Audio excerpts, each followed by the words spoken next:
Hello students, welcome you all in Bishop Academy online classes. Student, today in this video we will study about the molecular basis of inheritance and topic is property of genetic material DNA versus RNA. वैसे तो RNA के लिए हम अलग slide अलग video में पढ़ेंगे कि what is the RNA world and RNA is a adaptor molecules. RNA किस तरह से एक एडाप्टर मॉलिक्यूल्स के फॉर्म में एक अलग टॉपिक है, लेकिन यहाँ पर है कि property of genetic material. Genetic material है, इसको कई साइंटिस्ट ने अपने एक्सपेरिमेंट के थ्रू प्रूव किया। इसमें सबसे पहला नेम आता है ग्रिफिथ का। ग्रिफिथ ने प्रूव किया, उसमें प्लूरोकॉकस निमोनिया का यूज किया बैक्टीरिया का माउस के ऊपर एक्सपेरिमेंट करके और ट्रांसफार्मिंग प्रिंसिपल दिया। उसके बाद अवेरी एंड अदर्स है, वो भी कई तरह के सबस्टेंस को लिए, कल्चर मीडियम में कार्बोहाइड्रेट लिए, प्रोटीन लिए, डीएनएज लिए, ठीक है, एंजाइम्स लिए। लेकिन जिस कल्चर मीडियम में डीएनए प्रेजेंस था वहाँ पर आर स्टेन बैक्टीरिया जो है यह सिस्टम में क्या हुआ, कन्वर्ट हुआ। ठीक है, उसके बाद से तुम्हें बताया क्या, हर्सले एंड चेस का एक्सपेरिमेंट। हर्सले चेस के एक्सपेरिमेंट में उसने बैक्टीरियोफेज का यूज किया बैक्टीरिया के ऊपर अटैक करा करके। उसमें भी उसने यह देखा कि जहाँ पर जेनेटिक मटेरियल सल्फर का यूज किया और रेडियो आइसोटोप्स सल्फर और रेडियो आइसोटोप्स जो है सल्फर और क्या फास्फोरस का यूज किया। तो फास्फोरस का यूज किया और सल्फर का यूज किया, दो तरह का ऐसे मीडियम लेकर के और बैक्टीरियोफेज के थ्रू जो उसको अटैक कराया बैक्टीरिया के ऊपर। उसने यह देखा कि जहाँ पर फास्फोरस प्रेजेंस है, फास्फोरस प्रेजेंस का मतलब क्या हुआ, phosphorus is a basic components of DNA. DNA का क्या है, एक बेसिक कंपोनेंट्स है। तो जहाँ पर फास्फोरस प्रेजेंस है तो वहाँ पर वह अटैक करता है और यह साइंटिस्ट को हर्सले चेस को ये पता भी चलता है कि हाँ यहाँ पर फास्फोरस का मतलब हो गया कि डीएनए प्रेजेंस है। जहाँ पर सल्फर है वहाँ वह कोई रिस्पांस नहीं देता है, मीन्स किसी तरह की कोई कॉपिंग नहीं होती है, अटैक नहीं कर पाता। इसका मतलब क्या कि DNA is the genetic material. ये पूरी तरह से प्रूव हो गया। ठीक है, बायोकेमिकल नेचर भी अवेरी एंड अदर्स ने बता दिया उसका। अब उसके बाद से जो प्रॉपर्टी, ठीक है, ये पता चल गया कि DNA is the genetic material. इतने साइंटिस्ट ने प्रूव कर दिया कि डीएनए। अब यहाँ पर है कि property of genetic material DNA versus RNA. अब RNA is also form from DNA by the process of transcription. इसी चैप्टर में आगे पढ़ेंगे ट्रांसक्रिप्शन क्या है, ट्रांसलेशन क्या है, सारी चीज़ों को पढ़ेंगे। उसके साथ साथ लैग ओपेरान मॉडल भी पढ़ेंगे और यहाँ पर सेंट्रल डोग्मा भी है। और यहाँ पर आरएनए वर्ड है, आरएनए सिंगल स्ट्रैंड भी होता है, डबल स्ट्रैंड भी होता है। ठीक है, RNA messenger RNA, transfer RNA. तो these are the different types of genetic material and these are form from the DNA by the process of transcription. Transcription के प्रोसेस से ही वो फॉर्म होते हैं, ट्रांसक्रिप्शन से ही आरएनए का फॉर्मेशन होता है। न्यूक्लियस में ऑलरेडी वो प्रेजेंस है, न्यूक्लियस से जब साइटोप्लाज्म में आता है तो आरएनए के फॉर्म में आता है and they have the codons. उनके ऊपर बेस ट्रिपलेट्स होते हैं, उस कोडान को रीड करते हैं। ठीक है, ट्रांसफर आरएनए जिस पर एंटी कोडान प्रेजेंस होते हैं, तब प्रोटीन की क्या होती है, सिंथेसिस होती है। तो आगे हम पढ़ेंगे, अभी केवल समरी बता रहे हैं। और सेंट्रल डोग्मा क्या है यह भी स्टूडेंट को जानना जरूरी है। हो सकता है फर्स्ट चांस जो है नेम सुन रहे हो। सेंट्रल डोग्मा मीन्स होता है flow of information from DNA to protein. DNA से जो इनहेरिटेंस होता है, इनहेरिटेंस क्या ही है, हम जो चैप्टर पढ़ रहे हैं मॉलिक्यूलर बेसिस ऑफ इनहेरिटेंस। इसके पहले मेंडल्स वाला पढ़े हैं। मॉलिक्यूलर बेसिस ऑफ इनहेरिटेंस का मतलब यह होता है कि जैसे मॉलिक्यूलर लेवल पर इनहेरिटेंस क्या है, इसको हम यहाँ पे पढ़ रहे हैं। तो सेंट्रल डोग्मा का मतलब होता है कि डीएनए के थ्रू आता है, लेकिन एक्सप्रेशन किस फॉर्म में होता है, प्रोटीन के फॉर्म में होता है। तो इसी को कहते हैं central dogma means flow of information from DNA to protein is called central dogma. उसके पहले ट्रांसक्रिप्शन होता है और फिर क्या होता है, प्रोटीन यानी ट्रांसलेशन होता है। इसी को कहते हैं सेंट्रल। यहाँ पर डीएनए से देखो आरएनए बना है और आरएनए से प्रोटीन बना है। ठीक है, ये है। अब इसमें जो हम पढ़ना है हमें कि जेनेटिक मटेरियल, तो सबसे पहले तो ये जानना होगा कि what is the property of the genetic material. Genetic material of his cells or an organism refers to the those material found in the nucleus. कहाँ पर पाया जाता है, न्यूक्लियस में। न्यूक्लियस में न्यूक्लिक एसिड के फॉर्म में पाया जाता है। इस डीएनए को सबसे पहले जब डिस्कवर्ड किया गया था तो इसका नेम क्या दिया गया था, न्यूक्लिन। न्यूक्लिन क्यों नेम दिया गया कि न्यूक्लिन का सेंस ये हुआ कि ये substances which are found inside the nucleus. तो न्यूक्लियस माइटोकॉन्ड्रिया में भी पाया जाता है, साइटोप्लाज्म में पाया जाता है। Which play fundamental role in the determining the structures and nature of the cell substances and capable of self propagating and variation. इसके अंदर ये प्रॉपर्टी होती है कि वह सेल्फ प्रोपगेट करता है, रिप्लिकेट कर सकता है, और it has the property of variation. The viruses are released when the bacterial cells ruptured. Virus कब रिलीज होते हैं? कि जब वो बैक्टीरिया पर अटैक करते हैं। इसी के साथ ये भी है। तो जेनेटिक मटेरियल के बारे में क्या है, यहाँ पर देखो न्यूक्लियोसाइड्स हैं, न्यूक्लियोटाइड्स हैं, ये नाइट्रोजनस बेस हैं, ठीक है, cytosine, guanine, adenine, uracil. Uracil तो आरएनए में प्रेजेंस होता है, आरएनए का है, और डीएनए में साइटोसिन, एडेनिन, गुआनिन और थाइमिन, ठीक है।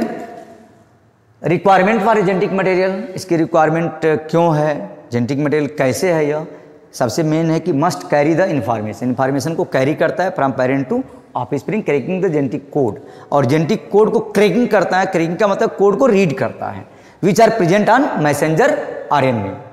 हम जो यहाँ पर पढ़ रहे हैं कि what is the property of genetic material, genetic material की प्रॉपर्टी क्या है, और कैसे हम कह सकते हैं कि डीएनए एक जेनेटिक मटेरियल है, जिसको कि प्रूव किया था कई साइंटिस्ट ने, ठीक है।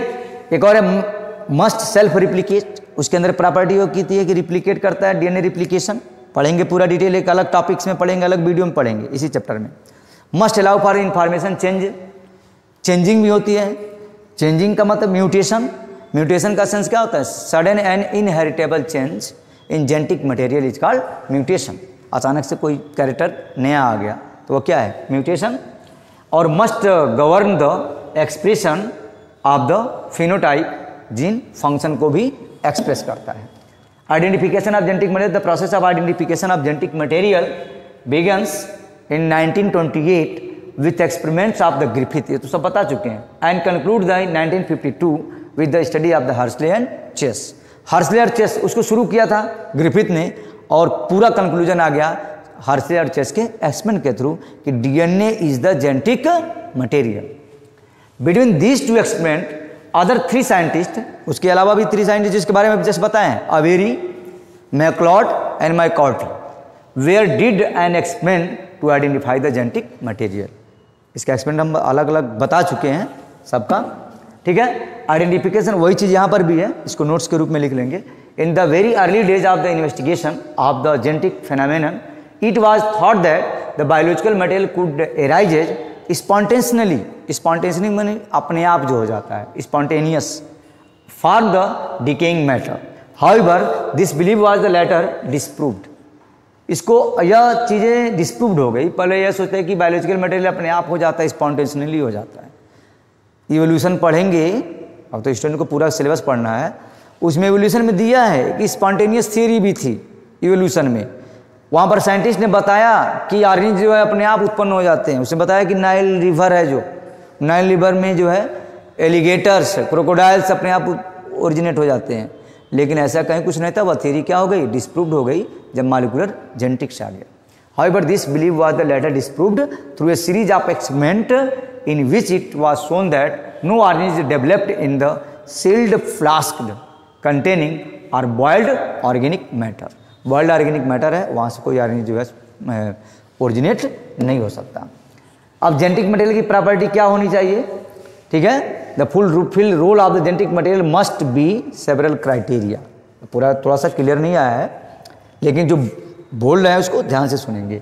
जेनेटिक मटेरियल की प्रॉपर्टी होनी चाहिए कि information, it must be containing the information necessary to make the entire organism.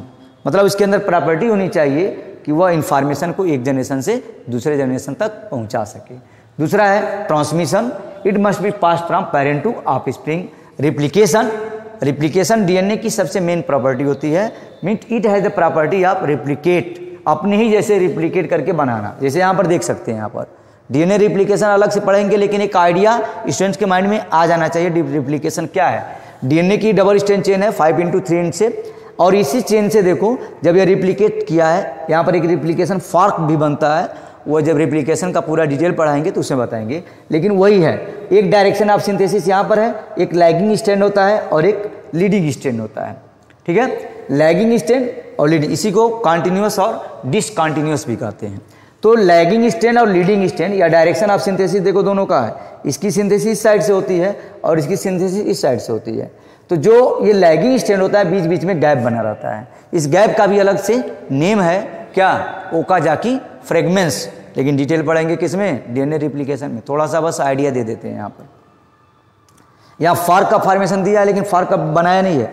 Means DNA has the property of replication, it can self replication property, it can made it self, खुद बना सकता है अपने ही जैसे डीएनए का formation कर सकता है। यही रीजन है it pass from generation to generation. एक जनरेशन में रहता है, कॉपी करके जो जर्म सेल्स होते हैं उसमें आ जाता है, फिर जर्म सेल से फिर अगले जनरेशन में फ्यूजन होता है, फिर अगले जनरेशन में पहुंच जाता है। ठीक है, तो यह है एक लैगिंग स्टेज और एक लीडिंग स्टेज को कंटिन्यूस स्टेज भी कहते हैं और इसको डिसकंटिन्यूस भी कहते हैं। तो it has the property of replication and variation. जब रिप्लिकेट करता है या कॉपी करता है तो सर्टेनली कहीं ना कहीं कॉपिंग मैकेनिज्म में कुछ एरर्स भी आते हैं और it errors causes the variation. Variation is also required, वो जरूरी है for the survival of species. Species के सर्वाइवल के लिए वेरिएशन भी जरूरी हो जाता है। Features of the genetic material just बताया, it must be stable, it must be capable of being expressed when needed, जब जरूरत हो तो एक्सप्रेस कर सके।